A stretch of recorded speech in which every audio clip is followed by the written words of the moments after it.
At the end of T.S. Eliot's The Boston Evening Transcript, he says that he's going up the steps and saying, "Cousin Harriet, here is the Boston Evening Transcript." I'm wondering if he's being very playful there. The editor of Poetry magazine, as I mentioned earlier, was named Harriet Monroe, and the name of his poem is The Boston Evening Transcript.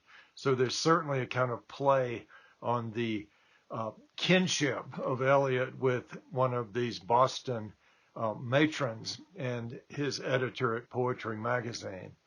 Some of the same playfulness comes out in his poem called Aunt Helen.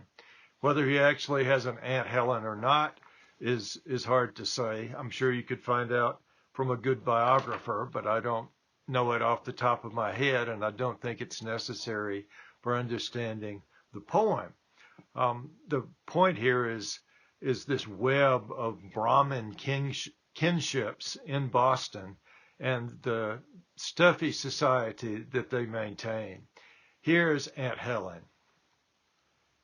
Miss Helen Slingsby was my maiden aunt and lived in a small house near a fashionable square, cared for by servants to the number of 4. Now when she died, there was silence in heaven and silence at the end of her street. The shutters were drawn, and the undertaker wiped his feet. He was aware that this sort of thing had occurred before. The dogs were handsomely provided for, but shortly afterwards the parrot died too.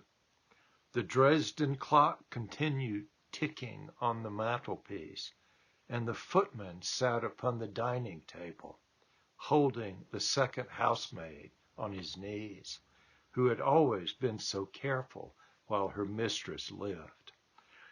Eliot's having considerable fun, of course, with this Aunt Helen Slingsby, the maiden aunt.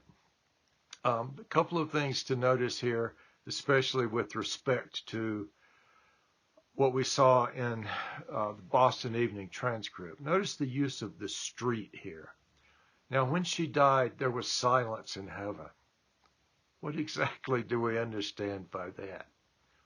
And silence at the end of her street.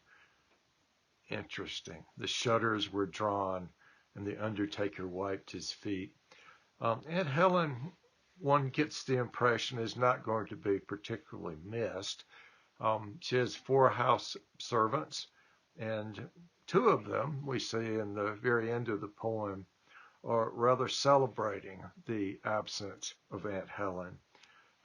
Notice the parrot died too. Why that detail strikes us as interesting to consider, and that the Dresden clock, notice it's a good clock, continued ticking on the mantelpiece.